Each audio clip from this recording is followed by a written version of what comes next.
Hey, so I recorded an entire episode with the wrong microphone selected. That's the way this week has been going. Plus, I've got something very interesting for you. I've experienced yet another flare. Now, I know I sound chipper and excited about this, and that might come off as insensitive to some people who have, more, I don't know, embarrassing flares. And I get that. I'm not trying to discredit that at all. Um, but I am intellectually curious. I love just learning new details about all kinds of things. And MS is like a wealth of new things to learn and all these little surprises. If I can like really dig into them and find out why they happened and how it affects everything around the rest of the body and affects my day to day, for instance, or other people's day to day. And that gives me a better understanding of what they're dealing with. I love that stuff and I'll eat it up every single time. So this is exciting for me, even though it's quite painful. Yes, but we'll get to that. Before we go too far, I'm going to go ahead and give you a viewer discretion advisory. We're going to talk a little bit more about the evil underside of MS than some people might be comfortable with. And that's okay. That's okay. If you're the kind of person that likes knowing that MS and other chronic diseases are out there and that you should be compassionate and you kind of check that box, you're more than welcome to do so. That is perfectly fine. There are plenty of really tough things that people are going through that, you know, we just don't have bandwidth for. That's fair. I get it. Um, if you do want to know, once the other people leave, um, yeah, okay, they're gone. Um, Hang out because we're going to talk about it. Flares. A flare is a sudden onset of MS related symptoms. It can happen anywhere in the nervous system, primarily the central nervous system, though, because MS is based there. So a lot of things it does affect peripheral things, but it starts core, lives in the core. So think brain, spinal cord. That's that gets you started. Um, for some people, and I have not experienced this yet, and my heart goes out to people who do regularly experience this.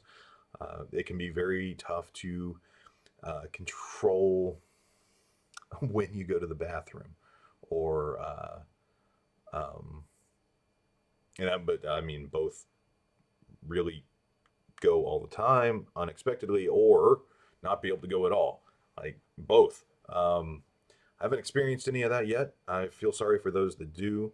Um, Mine have been more external and peripheral. So let's get started. Like the first one was, nope, there it is. This guy right here, Bell's palsy. It set in, and I know this is a freaky extreme picture here, but I was doing it so that people could see the extreme difference back then and document that for my own personal reasons. Um, just because I like to track things. I like to, I'm a crappy scientist. I enjoy studying this stuff and documenting and measuring trends. I love analyzing it. So yeah, so yeah, that that was happening. hmm Um, it was stress induced. It was.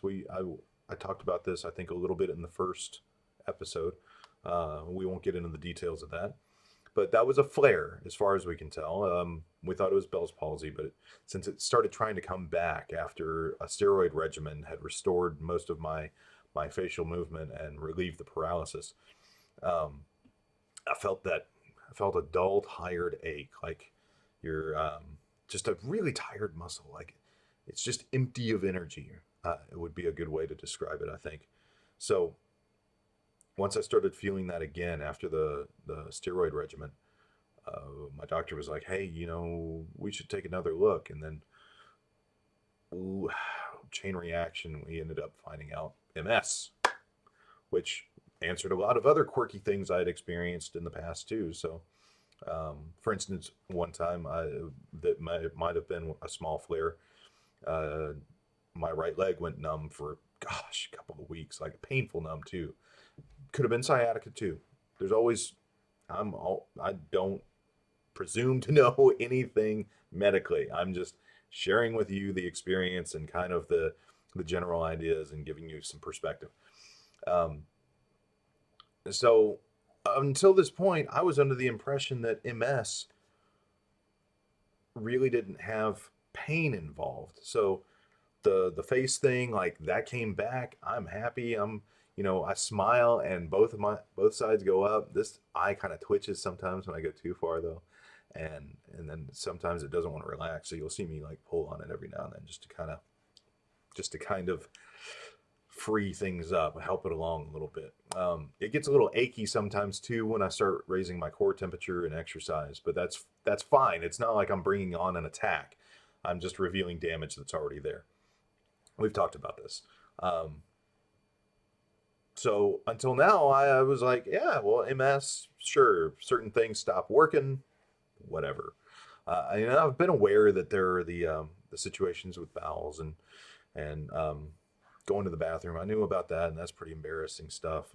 Very quickly, like not to have it, but I'm sure it happens to people at very inopportune times socially, and it makes it very scary for them to go out and have a good time. And so, a little understanding and compassion for that is definitely worth spending the effort on. So this flare number 2, it kind of started like a little black hole of pain underneath my shoulder, just very tiny, like a little mustard seed that started to grow. And it was just the intensity. It was just unbelievable. So I've had this kind of thing before, not a huge deal. Kind of felt like a Charlie horse under my shoulder blade, but really bad. Not that pain, and I'm used to pain, so this was very disturbing. But anyway, just thought it was pulled muscle. That happens. I'd gone riding the day before on a mountain bike. It was a gentle cruise. I hadn't hit anything, hadn't tweaked anything, so I was in good shape the day before. And the next day, just out of nowhere, I'm just sitting around doing my thing, and suddenly this little mustard seed of pain starts showing up. Not unusual for me, but then it grew. I'm like, okay, well, it is what it is. I do the usual thing. I shrug it off, go to sleep, hope it'll be better in the morning. I get up in the morning, not better, not better, much, much worse.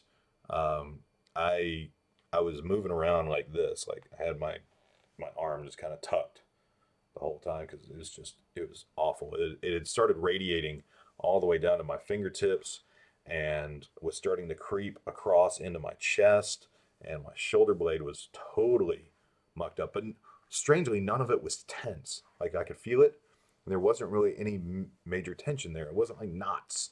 I'm going, what is going on here? This is kind of weird. So I managed to get my socks and trousers on. That was hell. Um, the pain, I should give you an idea of where the pain was at that point. I've been bullied. I'll admit it. That's how I learned to fight. I got, you get that classic bully move where they pull the hand behind your shoulder. I can't get my hand high enough for you to see. There it is. He tucks it up under there. He's like, say uncle, like the classic bully thing. But what he's working on doing is a spiral fracture in your shoulder, and it's excruciating as it should be. If you've ever felt that, and if you've ever been to the point, like the breaking point, where you're going, oh my goodness, if he sneezes while he's doing this, my arm is just shit. It's totally twisted off. It's totally broken. That moment, that full extreme moment where you know it's going to break, or like I did jujitsu off and on here and there. So an arm bar where the guy's got you and he's like going and he's cranking on your arm and it's going to, it's going to break. And you're at that point where you're starting to reach to tap out, because when it breaks, your career is going to be on hold for a few months while that thing heals up, and you don't have time for that. This is just training. You don't want that. So it's unreal pain, and I'm still going because I think I should. camera's glitching. All right, so mild technical difficulties, and by that I mean total failure of recording for a little bit. But we were at the point where I'm saying, hey, armbar, it's cranking, he's about to break it. You know it's going to break. Like, you're at that point. If you've ever had a broken bone, it's the breaking moment, or that moment just before it. That's what it was feeling like. And it wasn't just in stabs. It was just constant, excruciating pain. And every time I moved, it was as if the armbar guy was just at that breaking point and then releasing it. And like it started breaking, and then he would back off, and it's just it was awful. So yeah, moving to get my socks on, absolute just hell. Same with the trousers. It was such a surprise. I couldn't find a position or a way to move that didn't involve this horrific pain. But I muscled my way to work. Got there. Thankfully, everybody else was there. There wasn't like anybody sick or anything like that. I knew the job was going to be okay. If I ducked out and tried to work from home for a little bit, I did so. Mainly because if I didn't, I was going to be laying out on the floor, like on the side that doesn't hurt, playing on trying to type on the computer this way. It was just not conducive to a working environment. So I went ahead and went back home and did the usual regimen that I would do for an injury or anything musculoskeletal. So I ended up, taking some ibuprofen, drinking some pickle juice, lots and lots and lots of water, ice, heat, tried all those things. Tried everything I could to find a way that was relieving some pain. Heat's pretty good, but only as long as I'm under it. So that was kind of nice. It was more soothing. I think all the other nerves felt better. So it just felt like it wasn't so much pain. I don't know. Slept most of the day, ended up calling it quits early and then sleeping most of the day. So trying to get the rest in. I tried to sleep through the night. Again, pain. Every time I moved wrong, it would wake me up. It was brutal. So sleep didn't go so well. Next morning, not ashamed to say it, the first time ever, I asked my wife to put my socks on for me. So we can put that little landmark in Chase's timeline. So at this point, it's brutal. I mean, it's just unmanageably brutal. I still get myself to work. I found a couple of spots where I could sit, or a couple of positions where it wasn't so intense to where I could actually still think and function. And understand, this is like a migraine. The kind of migraine where your eyes start just dripping water, not because you're sad or anything, but because the pain is just that intense. It was like that. No lie. It still is like that if I forget to take some pills. They're good pills. They don't really muck with cognition or anything, so that's nice. So yeah, I get to work one more time. Call my doctor on my lunch break. He's busy. So I called my neurologist, and he wasn't. He had an opening within a couple of hours, which was great.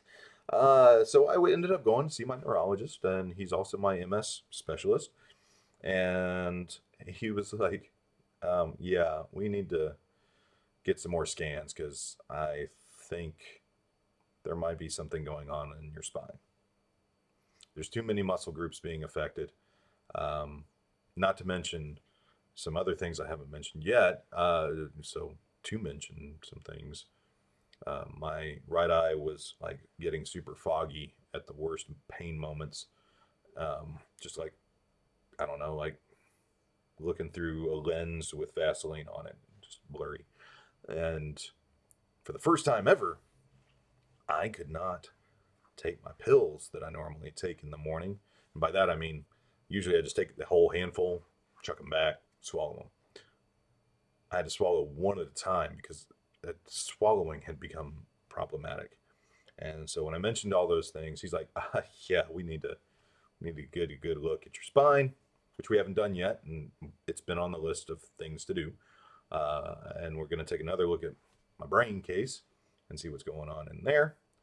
Um, yeah, well, so the good news is I did some research, and I must be on the track of becoming a hero, like a redeemed soul, at least as far as movies go. Because if you look at movies, you've got all these examples of the Winter Soldier and Iron Man and Vegeta and Hiro Yui and just going down the line. There's so many characters that have had trouble with their left arm that they were the kind of the anti-hero and ended up redeeming themselves and having a good ending and whatnot, or a tragically good ending at least. Um, so yeah, I'm very excited because apparently that seems to be my story arc here, um, at least as far as movies and TV go. But yeah, pain as part of MS. I wasn't aware of how common it was. Apparently, it is still somewhat rare, but it looks like I drew the lucky straw again. Yay! Because like only 3% of MS sufferers are male. Um, and now I get the rare treat of the pain to go with it too. That's fun. But I also don't have a lot of other things that, I mean, I can walk. My arm moves fine. And moving the arm doesn't cause pain at all. It's other things. Um, so I'm very lucky. I still have pretty much all motor function. And yeah, I'll take that. As long as I can move and get stuff done, I'm still getting stuff done. So yeah, I'm very thankful, and my heart does go out to people who are suffering to that extreme. I'm not there yet, thankfully, but it's always coming, and that's something I wanted to talk about. And I know we're going along here, but I wanted to make sure we provided some insight into the idea that MS patients or MS, what do we call ourselves? People with MS, let's just say that, have this looming shadow behind us at all times. We can stuff it back there, but the truth is, things are going to fail. Maybe not. I know a lot of people have great diet regimens and medication. They haven't had a flare in decades. It's awesome for them. Um, but there's still that fear that what if it comes back? It's kind of like I imagine somebody who has cancer and it goes into remission. It's like, I've had it before. Is it going to come back? It may never come back. What if it does? And for me, with each flare, the question is never, um, not the question. It's not the question. The outlook is never, oh, my life is over. Because it's not. It's just, by definition, it's not over. It's just different. So the question becomes, me as Chase Ellis, who is a proud Christian that wants to um, take care of his family, love his wife, and raise his kids right, and love his neighbors as best he can. Um, how is he going to be doing that? Is it going to be in a wheelchair? Maybe. Just mine. A cane. When I get a flare like this one here, this pain, uh, it was really hard to see things that way. But do I switch to an automatic transmission car? Do I take a lot of pills that affect my cognition? I mean, that could be a reality at some point. I'm not, thankfully, but what if that had been the situation? I don't know. But this is what I wanted to share is we've got that fear, we've got that shadow looming over us, but it's not it's not life ending. It's life changing when it happens. You can trudge through with courage. Dignity can come later sometimes. I definitely left my pride at the floor when I asked my wife to put my socks on for me. Uh, mm, I'm mm, I'm not used to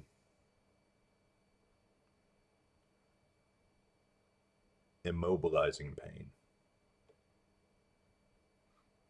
And by that I mean I've had it before. Is not used to the idea of maybe it's never going to go away. I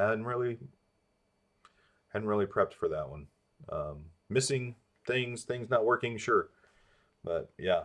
So leave your dignity at the door, sort it out, and get your dignity back later. Maybe I don't know, um, but I've got a good support system, so that does help. Definitely build a good support system for those reasons. Where was I going? Oh, yeah, it's not life ending. It's life changing. What are your aims? What do they look like when MS strikes? Um, they should look the same. How you get there is different, but yeah, always be looking for how you're going to be doing what it is that you aim to do. Gosh,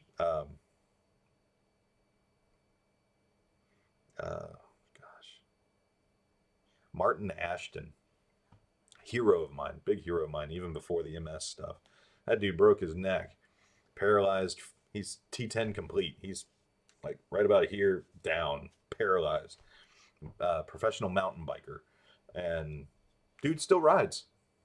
He figured it out, and gosh, his story has been such a good anchor for me and a good inspiration. There's a guy out there that's a missionary. He's got no arms and no legs. Like, what excuse do I have for not being able to do the thing that matters most, which is for me being a good Christian man and trying to leave a proper testimony. So I want to encourage you, if you're experiencing a flare right now, you can get through it and you can still aim as high as you can. There's no reason to stop. And if you need help, hey, we can help. Everybody can help you get to your aim. So it might look different in that you have somebody helping you in some ways. Get somebody that'll put your socks on, whatever that looks like for you. It's okay. It's okay. We're all one humanity. We should be helping each other out anyway. Um, why not help out in a way that's directly helpful for somebody like this? So this has been mostly for, um, well, it's been half and half. This is for the people who deal with chronic illness and pain. I want to encourage you, keep fighting, keep moving forward. Um, find a way to work around whatever it is that's getting in your way, because that's all it is it's something in your way. And sometimes it's a boat anchor pulling you down, but you can still be doing stuff while it pulls you down. Why give up? And then for the non-chronic people, non-chronic sufferers, maybe this is a little bit of insight for you that maybe paints a picture for people that you run into on the street or in your social circles that deal with chronic illnesses or conditions of any kind. Um, Typically, they're pretty strong, I've noticed. Not saying I'm one of them, but they're usually very good at playing off whatever it is they're struggling with. And that can be hard for people to see and relate to. Um, but hopefully, this is a good peek under the hood as to what they're struggling with and overcoming. People who are at the party that deal with some of the symptoms we've talked about, and they're trying to hang out, and you see they're a little distracted sometimes, or they've got this intense look on their face. Maybe now you know a little bit more as to why. Thanks for watching. Thanks for listening. Keep it up. And as always, I'm not a professional. Get a doctor you trust. Make a plan. Execute it. Good night.